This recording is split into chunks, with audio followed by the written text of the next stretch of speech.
It was a moment I'll never forget. The day everything I'd built, everything I'd sacrificed was taken from me in the span of a few words. I sat there, in front of my laptop, barely able to hold my breath, staring at the cold faces of the people who had once called me a valued member of the team. The Zoom call flickered, and then there was John Peterson, the CEO of TechWave, staring at me with an air of indifference. Beside him, 3 HR reps I barely knew, and then the words came. "Clara, your performance has been underwhelming for months now. We've made the difficult decision to terminate your employment, effective immediately." I froze. For a split second, it felt like I wasn't even in the room. It was as if I had stepped outside of my body. My mind was racing. This couldn't be happening.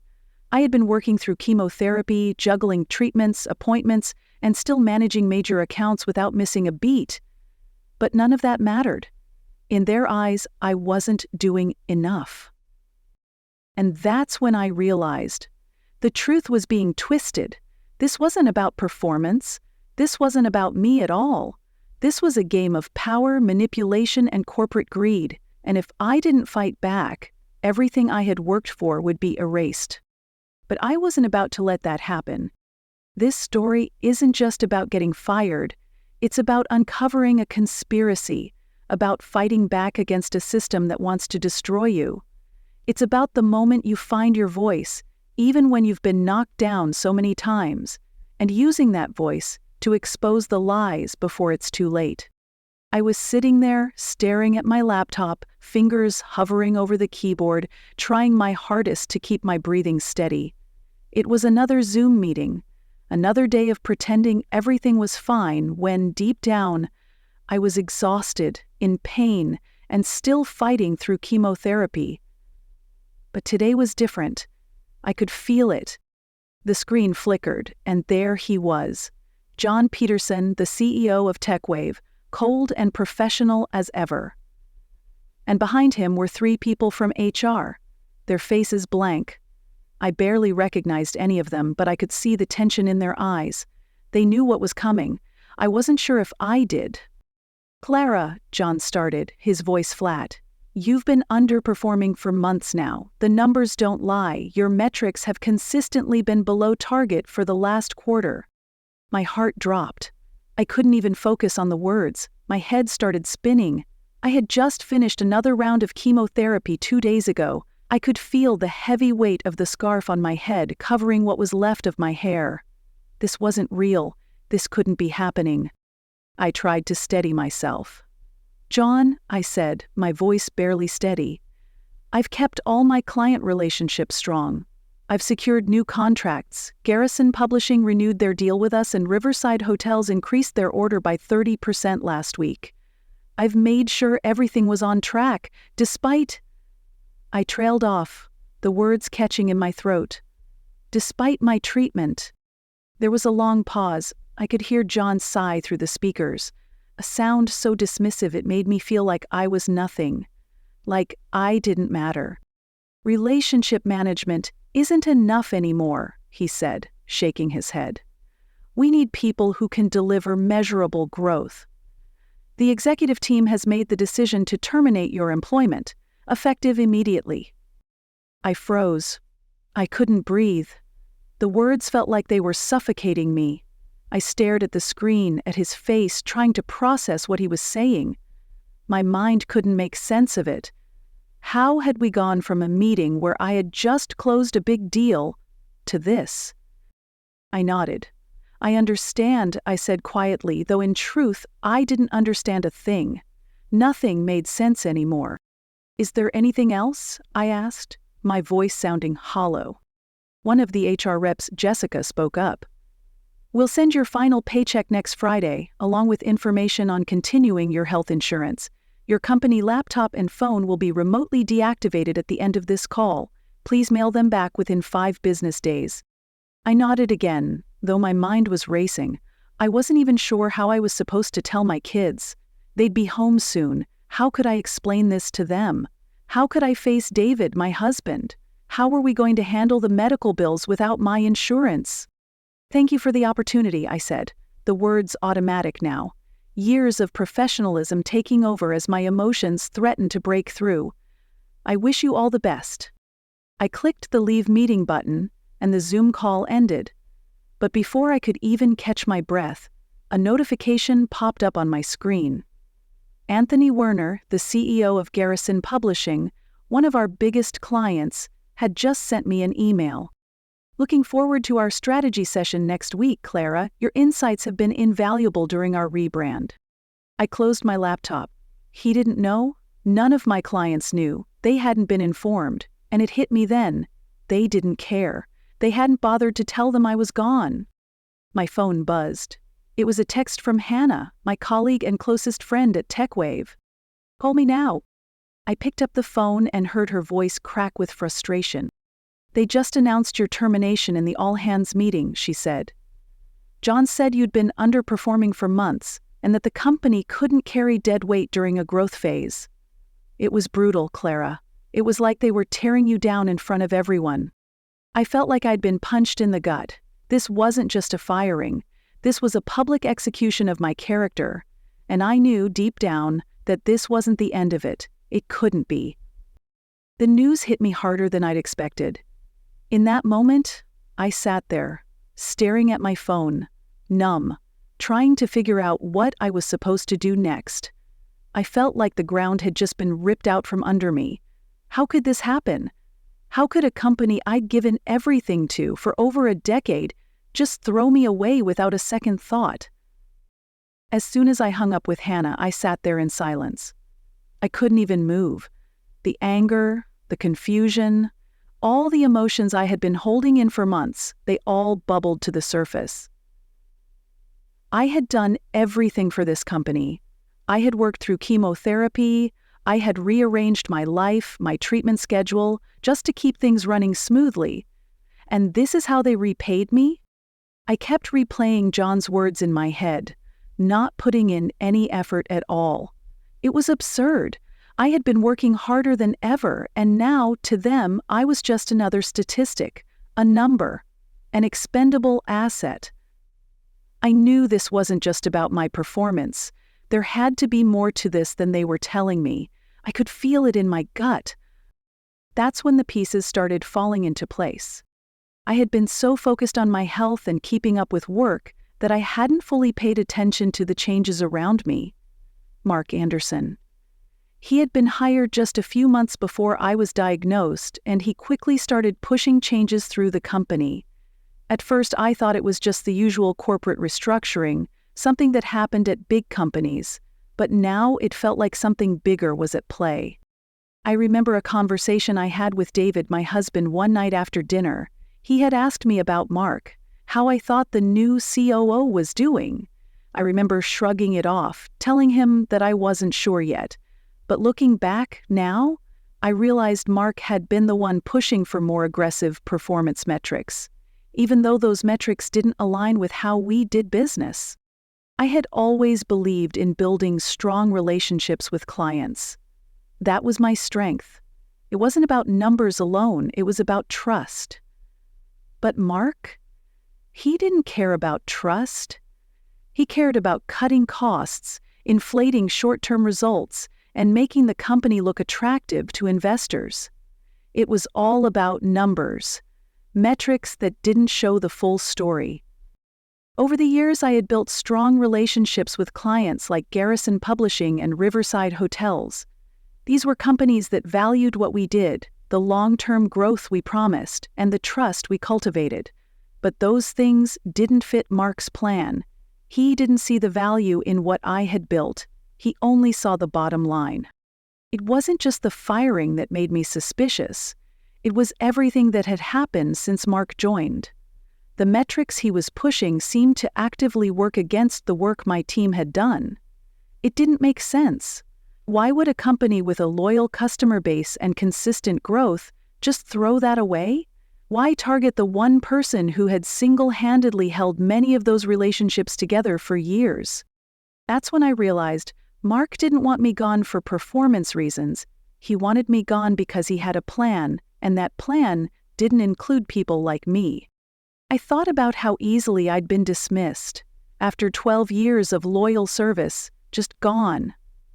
It wasn't just a termination. It was a calculated move to make room for someone else, someone who would fall in line with Mark's vision, someone who could be molded into his way of doing things. It wasn't about my performance. It was about something much bigger.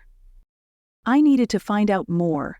I wasn't going to just sit back and let them take everything I had worked for, not without a fight. But where to start? The answer came to me quickly. I needed proof. I needed to see if my instincts were right. If Mark had been working behind the scenes, slowly chipping away at my position and building a case against me, I had to gather evidence. It wasn't enough to just feel betrayed. I had to show the world the truth. I began digging through my files, pulling together everything I could find. I went back through emails, performance reviews, client communications, and project notes. It took hours, but I couldn't stop. Every piece of evidence I found made me angrier. It was clear now. Mark had been systematically undermining my efforts, and the metrics he pushed were designed to do exactly that. He had to have known that by targeting the wrong metrics, he would make me look like a failure. But there was more. I remembered the meeting where John had scolded me in front of the team about my client assignments. That had been a red flag.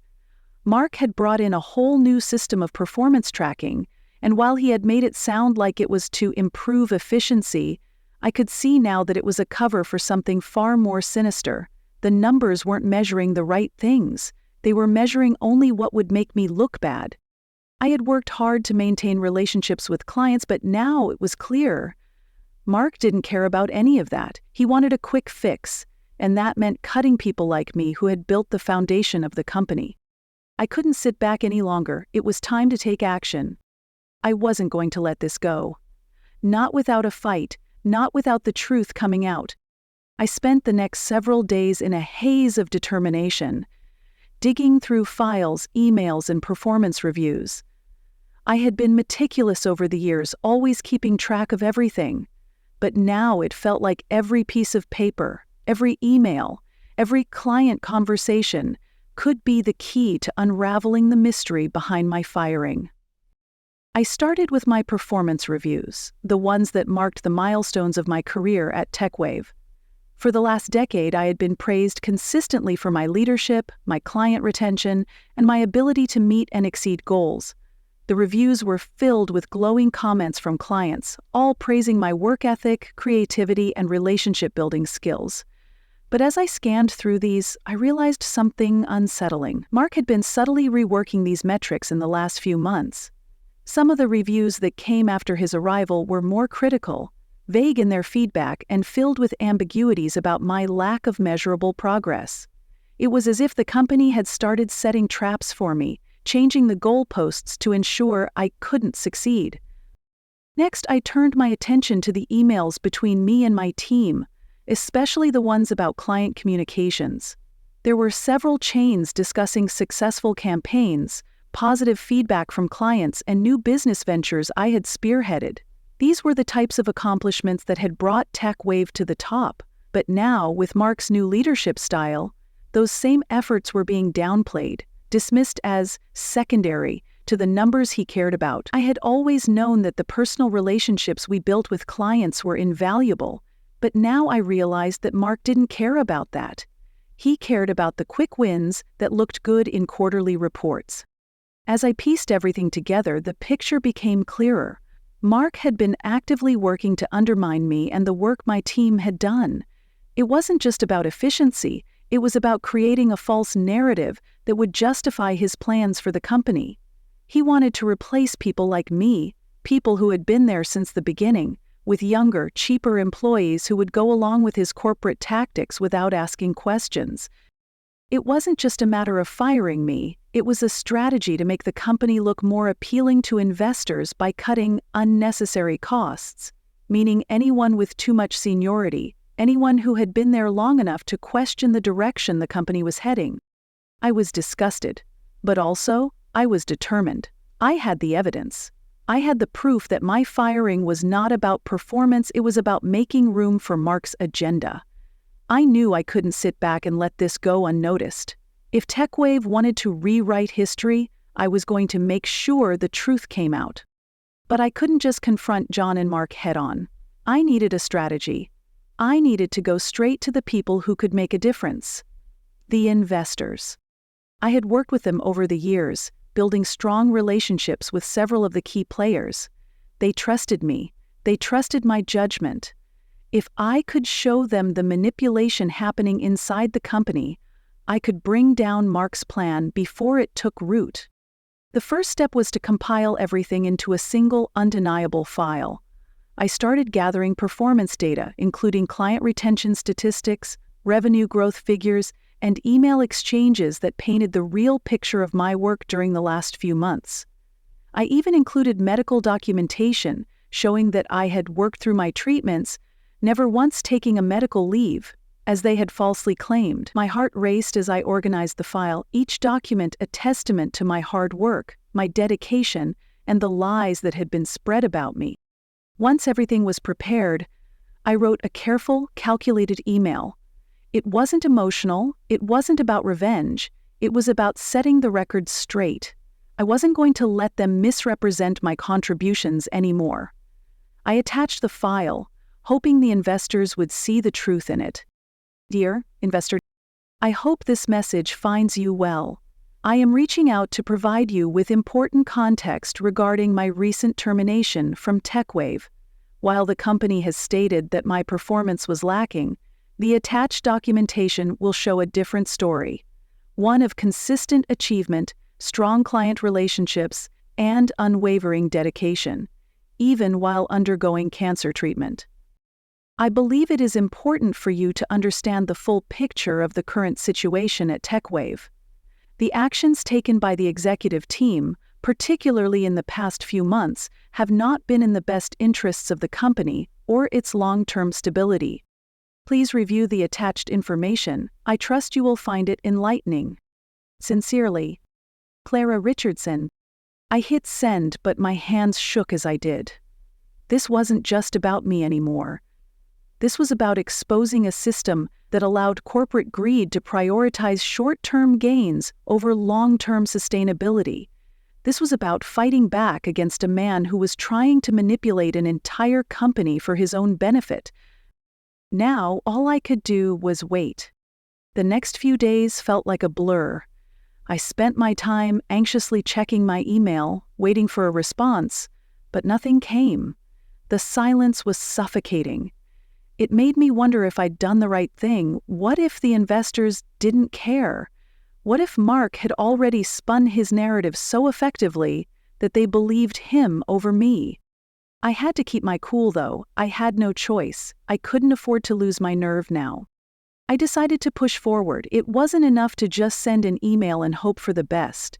I knew that if I was going to make a real impact, I had to hit them where it hurt, where it really mattered. The next step was to get in touch with Leonard, the man who had mentored me when I first started at TechWave. He had retired a few years ago but still sat on the board as a senior advisor. Leonard was one of the few people at the company who truly knew my worth. I knew he'd have my back, even if everyone else had turned their backs on me. I called him one evening. The phone rang twice before he picked up. "Clara," Leonard said, his voice as warm as ever, "how are you holding up?" "I'm okay," I replied, forcing a smile I wasn't sure he could hear. "I need to talk to you about something important." I could hear the concern in his voice when he asked, "What's going on?" I took a deep breath and told him everything. About Mark's arrival, the changes that had come with him, the metrics that were suddenly being used to measure my performance, and most importantly, about the false narrative that had been built to justify my firing. "There's more to this than just my firing, Leonard," I said. "I think Mark has been manipulating things from the inside. He's been setting up a plan to cut costs by firing people like me, anyone who's been here too long and has too much seniority. And I think he's doing this to make the company look more attractive to investors." I paused, letting the words sink in. "I need your help," I added. "I need you to back me up. I'm compiling evidence, but I can't do this alone." Leonard was silent for a moment, and when he spoke again, his voice was firm. "I'll help you, Clara. I've been hearing rumblings about Mark's methods, but I didn't know the full story. I can't stand by and watch this happen to you, or to the company we built together." He sighed heavily. "I'll talk to a few people on the board. This isn't over yet." We ended the call on a hopeful note, but I knew the real work was just beginning. The next morning, I got an unexpected call from David, my husband. His voice was tight with frustration when he spoke. "Clara, something's happening with your health insurance," he said, sounding confused. "They're saying they're going to cancel it at the end of the month unless we pay for Cobra at an insane rate. Nearly $2,000 a month." My chest tightened. "What do you mean, David?" "They said it's standard procedure when someone's terminated, but this is a problem. I don't know how we're going to afford that with everything else going on." I sat in silence for a moment, my mind racing. I had just been cut loose from TechWave, fired without a second thought. And now my insurance was about to be taken away too? This wasn't just about losing my job. It was about losing everything. I had worked for years to secure a stable future for my family, but now it felt like it was all slipping away. And Mark, he was behind it all. "I'll figure it out, David," I said, trying to sound more confident than I felt. "I'm not giving up. I'll find a way." After hanging up, I realized something. This was my turning point. I couldn't just sit here and be passive. I needed to fight back, not just for myself, but for my family, for everything I had built. But there was something bigger at stake, the future of the company I had dedicated my life to. Mark's plan wasn't just hurting me, it was going to hurt the company in the long run too. I couldn't let that happen. So, I took another step. I started applying for jobs. I couldn't afford to sit around waiting for a resolution. I needed something secure, something stable. But as I reached out to my industry contacts, something started to feel off. I was getting interviews, but each one stalled. The minute I mentioned my health situation, the ongoing cancer treatment, the surgery, the chemo, the conversations started to fizzle out. No one said it outright, but I could tell it was making people uncomfortable. The follow-up calls never came. The offers didn't materialize. It was like there was an invisible wall preventing me from moving forward. And it wasn't just about me, it was about the way people viewed my situation. They didn't want to risk taking on someone with baggage. But the more I thought about it, the more I realized this wasn't just about me. This was about Mark's plan to dismantle everything I had worked for. He had ruined my chances at finding another job, and now I was stuck. I had to act fast. A few days later, I got a message from Kayla, one of my former assistants at TechWave. Her message was urgent, almost whispered through the text. "Clara, I shouldn't be telling you this, but they're dismantling everything you built." I felt my stomach drop. I knew exactly what she meant. Mark was systematically wiping away everything. The marketing strategies, the customized approaches to each client, all of it was being scrapped. They were bringing in people who didn't understand what made TechWave special. It was all about cutting costs, making the company look cleaner for acquisition. But at what cost? "You're going to regret this," I muttered to myself. Kayla's next message was even worse. "HR is asking about your treatment schedule? They're trying to build a case against you? They want to say you were working less during appointments?" I felt rage bubble up from deep within me. They were rewriting history.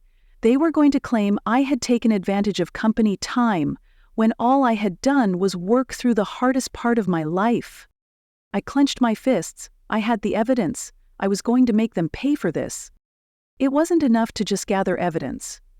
It wasn't enough to just hope that the investors would see the truth and correct the wrongs that had been done to me. I needed to strike now. The company had already turned its back on me, but there was still something I could do. I decided to take matters into my own hands. After Kayla's warning about HR asking questions about my medical schedule, I knew I had to act fast.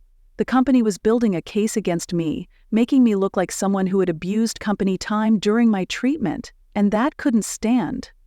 I knew I had everything documented, every project, every client meeting, every email proving that I had worked harder than ever through my treatment. But I had to make sure I used this evidence in a way that would have real consequences. I went through my emails once again, collecting everything that proved my commitment to TechWave, even when I was exhausted and barely hanging on. I had documented every hour, every deadline I had met, every call I had taken no matter how sick I felt. I had worked through chemo, worked while I was nauseous, worked when I could barely keep my eyes open. And now they were turning that against me? Not a chance. I spent hours compiling everything into a comprehensive file, a digital dossier that told the real story of my tenure at TechWave. Every client email, every project outcome, every meeting I attended despite being in treatment. I included timestamps, details, and even a timeline of my treatment schedule to show that I had never taken leave, never missed a deadline, never neglected my responsibilities. But I didn't stop there. I added everything I could find that would show Mark's manipulation, the way he had pushed for the metrics that hurt our department, the way he had ignored the long-term value of our client relationships, and how he had tried to undermine me with his quick-fix mentality. I knew this wasn't just about clearing my name. It was about stopping a man who was dismantling the company, and I wasn't going to let him destroy everything I had helped build. Once the file was complete, I carefully crafted another email. This one would go directly to the investors, the people who could actually make a difference. Subject: clarification regarding recent termination. Dear investor's name, I hope this message finds you well. I wanted to take a moment to provide you with additional context regarding my recent termination from TechWave. While the company has stated that my performance was lacking, I believe the attached information will paint a much different picture. In the attached file, you will find a detailed timeline of my contributions, performance reviews, and client communications that I maintained while undergoing treatment. I've also included documents that show the strategic decisions being made within the company that are not in line with the long-term growth and stability of TechWave. The decision to terminate me, I believe, is part of a larger strategy aimed at cutting costs and inflating short-term numbers at the expense of client relationships and sustainable growth. I have outlined these concerns, and I trust that you will carefully consider the attached documentation. I would be happy to discuss this further if you have any questions or need additional information. Thank you for your time. Clara Richardson. Once I hit send, I felt a weight lift off my chest. The truth was out there now. It wasn't just a matter of my word against theirs. It was about facts. Cold, hard facts. But there was still a chance this would be ignored. I needed leverage. I couldn't just sit and wait.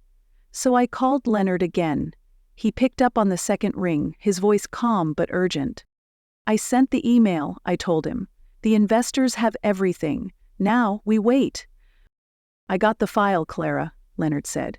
I've spoken to a few people on the board. The investors are starting to ask questions. This is bigger than I thought. They had no idea about what Mark was really doing. I'll keep you updated. I had always respected Leonard, but now I saw just how much influence he still held over TechWave. His reputation was strong, and with his help, I had a real shot at bringing Mark's manipulation to light. The following morning, everything changed. David, my husband, called me with news I wasn't expecting. He sounded a bit shaken. Clara, you're not going to believe this. I just got a call from someone at the insurance company. They're telling me they're going to cover your COBRA payments for the next few months. They're adjusting things because of your termination, something about a special clause they have for situations like this. I was speechless for a moment. That was the first good news I'd heard in days. The relief washed over me like a tide. The financial burden that had felt like a weight around my neck suddenly felt a little lighter. But this wasn't just about the money. It was a sign that something was shifting, that my actions were having an effect. Later that day, I received a call from David Thompson, the lead investor I had emailed. His voice was direct, but there was something in his tone that felt different. Urgent, almost. "Clara," he started, "I've seen the file, and I've spoken with Leonard and some of the other investors. We're moving forward with a full investigation into what's been happening at TechWave. We're not happy with what we've learned, and we want to make sure we're addressing this properly." I could hardly believe it. They were taking me seriously. David continued, "I've instructed the board to pause all major decisions until we can get to the bottom of this. I'm also scheduling a meeting with Mark. This is far from over. Finally, someone who cared. Finally, someone who saw the truth and wasn't just going to accept Mark's version of events." The momentum was building. I could feel it. That night, I sat with David, our kids asleep upstairs, and we talked for hours. It was the first time in days I felt a glimmer of hope. I wasn't just fighting for myself anymore. I was fighting for everything I had built, for the values that TechWave had once stood for, but I knew this wasn't the end. Mark was powerful, and I wasn't going to stop until I had everything back. It's strange, the way things seem to shift overnight. One moment everything feels out of control, like the world is slipping through your fingers, and then, almost without warning, everything starts to fall into place. That's how it felt when the investors started taking my emails seriously. The momentum was picking up, and now there was no turning back. The next few days were a whirlwind. The investigation I had set in motion was progressing faster than I had expected. I spoke to Leonard regularly, and each time he had more updates about what the board was discovering about Mark. It seemed like the more they dug, the clearer it became that Mark wasn't just manipulating me. He was orchestrating a corporate takeover of the company from within, with plans to dismantle everything TechWave had built in favor of short-term profits. David Thompson, the lead investor, had become my unexpected ally. After our call, he wasted no time taking action. He called an emergency meeting with the board, where they discussed Mark's mismanagement and the manipulative tactics he had used. They were horrified to learn how far he had gone. I had provided them with the evidence, but now it was their turn to make things right. I remember the moment when Leonard called me to give me the final piece of the puzzle. "Clara," Leonard's voice was thick with frustration, "we've uncovered something you need to know. Mark has been planning a merger with Axion Hospitality Group, and he's been pushing this whole restructuring agenda to make TechWave look more appealing to them. He's been laying the groundwork for this acquisition for months. You're firing? That was just a move to get rid of anyone who might stand in his way." I could feel the blood drain from my face. This wasn't just about me. Mark wasn't just firing employees to cut costs. He was positioning himself for a bigger role in the new company, at the expense of the people who had built TechWave from the ground up. I'd been a part of this company for over a decade. I had seen it grow from a small startup into the powerful force it had become. I had poured my heart into every project, every client relationship, and now Mark was preparing to sell it off to the highest bidder, erasing everything that had made TechWave successful. It was hard to believe that the man I had trusted, who I thought was brought in to help the company grow, was the one pulling the strings to destroy everything. But now it was clear. The truth was out, and it was more terrifying than I had ever imagined. The following week, I was in the middle of preparing for another round of interviews. I had kept pushing forward, still applying for new roles in the industry while waiting for the investors to finalize their investigation. I wasn't sure what would happen next, but I couldn't sit idly by. I was interrupted by a call from Kayla. Her voice was frantic, almost whispering. "Clara, you need to hear this. Mark just announced to the company that they're making drastic cuts to the marketing department, starting with you. He's even talking about how your legacy methods have been outdated. The entire department is in turmoil." I felt a cold wave of fury wash over me. How dare he? After everything I'd done for this company, everything we had built together, Mark was erasing us like we were nothing more than a minor inconvenience to his plans. This wasn't just about firing me anymore. This was about destroying the company's foundation so he could profit off it. "Is the board aware of this?" I asked, trying to keep my voice steady. "They're still in the dark. They don't know the full extent of what's happening," she said. "But they're going to find out. I'm going to make sure of that." I knew that this was my moment. Mark had just played his hand, and now I needed to take the next step. It was time to confront him directly, and it was time to go public with everything.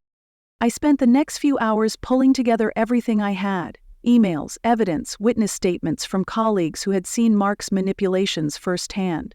I wasn't just going to take him down with the investors, I was going to take him down for good.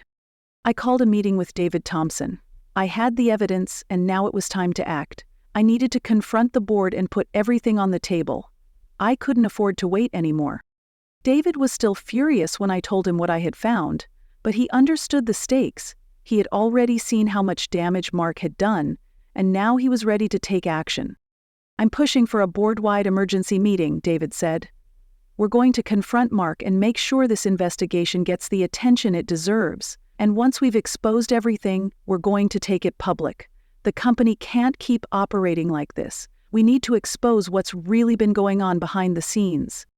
The next few days felt like a countdown. The board meeting was scheduled, and I had everything ready. The evidence I had compiled was airtight. I had everything, from performance reviews and client testimonials to financial data and meeting notes that showed how Mark had manipulated the numbers, misrepresented the company's true worth, and set the stage for his personal gain. I walked into the boardroom with Leonard by my side. The atmosphere was tense. The board members were nervous, some of them angry, others in disbelief. But the moment I presented the evidence, the room fell silent. I could see the shock on their faces as they read through the documents. Everything Mark had done was laid bare before them. David stood beside me as I spoke, making sure to back me up every step of the way. We didn't just focus on what Mark had done to me, we focused on the long-term damage he was planning for TechWave. It wasn't just about me getting fired. It was about the company's future, its reputation, and its employees. When we finished, David took control. "We're suspending Mark immediately, pending further investigation," he said firmly, "and we're launching a full review of the company's operations, with special attention paid to the financial and strategic decisions he's made." The fallout from that meeting was swift. Within hours, the investors were pulling back on their interest in acquiring the company. Mark's plans had been exposed, and TechWave's board had no choice but to halt any further actions. Mark was fired. The company was shaken, but the damage wasn't irreversible. The investors were now looking for ways to rebuild what had been lost. The days after Mark's firing felt surreal. Everything had happened so quickly, yet I couldn't shake the feeling that the company was still reeling from the decisions that had been made. I had taken a massive risk by going public with everything, but now it was clear that it had been the right one. The board was in damage control mode, trying to rebuild the company's reputation, while the investors were demanding more transparency. David Thompson, who had become an unexpected ally through this whole ordeal, had promised me that TechWave's future was still bright. But it would take time. The immediate fallout was heavy. Several key staff members had been temporarily suspended while the investigation into Mark's actions continued. But the good news was, the company was being reorganized, and Leonard was now playing a crucial role in helping steer TechWave back to the right track. I remember the first call I received after the board meeting. It was from Hannah, my friend and former colleague at TechWave. "You did it, Clara," she said, her voice full of awe and respect. "You've taken down Mark. People are talking. The company's finally seeing the truth." I smiled, but it wasn't the triumphant smile I expected. Instead, it was a bittersweet feeling, knowing just how much I had to sacrifice to get to this point. I had lost a job I loved, a career I had built over 12 years, but I had exposed the rot that was threatening to destroy everything. "Thanks, Hannah," I said, though the words didn't feel like enough. "But I'm not done yet." She laughed, but I could tell she understood. We both knew that this wasn't just about bringing Mark down. It was about ensuring that what happened to me wouldn't happen to anyone else in the future. TechWave needed to rebuild its core values: trust, long-term relationships, and a culture that valued its employees, not just the numbers. Meanwhile, my job search was still ongoing. After everything I had been through, I couldn't sit idle. I had received several offers, but none of them felt right. I had learned one thing throughout this entire ordeal: I needed to find a place that valued me as a person, not just as a cog in the corporate machine. Then, one morning, I received an email from William Garrison, the CEO of Garrison Publishing, one of my most loyal clients. His email was simple but carried a weight that made my heart skip a beat. "Clara, I've been following everything that's been happening with you and TechWave. It's clear that you've been through a lot, and I'm impressed by how you've handled yourself. We value your work and the relationships you've built for us, and I'd like to extend an offer to you. We're starting a new initiative, and I think your experience and vision could be exactly what we need. Let's talk soon." My heart raced as I read through the email again. This wasn't just a job offer, it was a lifeline. Garrison Publishing had been my client for years, and the trust we had built together was invaluable. But this offer was different. William wasn't just offering me a job, he was offering me a chance to help shape something new, to be part of a company that valued people, not just their bottom line. I called him right away. "William, thank you," I said, my voice cracking with emotion. "This means the world to me." We spent the next half hour discussing the opportunity. Garrison Publishing was looking to expand its reach, and they wanted someone who understood the value of long-term relationships with clients, someone who could bring their marketing vision to life. I had always loved the literary theme of their resorts, and now they were looking to bring that vision to a broader market. It was the perfect fit for me. The following weeks were a blur of preparations for my new role at Garrison Publishing. It was a fresh start, but it wasn't just about moving on. It was about moving forward. I had faced so many challenges, and I wasn't going to let the corporate world swallow me up again. I knew the value I brought to the table, and now I was going to work for a company that saw me for who I was, not just the numbers I could produce. As for TechWave, the company slowly began to recover. After the investigation, several of the board members who had been complicit in Mark's schemes were removed, and new leadership was brought in. Leonard played a pivotal role in helping the company find its footing again. TechWave's culture was being redefined, and the investors, now fully aware of what had happened, pledged to support a more transparent and ethical direction for the company. Mark's name was tarnished beyond repair. He disappeared from the industry, his reputation in ruins. His actions had backfired. What he thought would be a quick and easy corporate takeover had become his downfall. And as for me, I didn't have to look back. The truth had won, and with it I had found my place in the world again. I remember sitting at my new desk at Garrison Publishing, looking out the window as I prepared for my first big strategy session with the team. The weight of everything that had happened, the termination, the fight for my dignity, the exposure of Mark's manipulation, it was still with me. But now, it didn't feel like a burden. It felt like strength. I had fought for my place in this world, and now I was building something better, something real, something that would last. Later that night, as I sat down for dinner with David and the kids, I felt a sense of peace. The road ahead was still long, but it was mine to walk, and I knew that the journey had been worth it. Because sometimes the best revenge isn't about getting even, it's about getting free.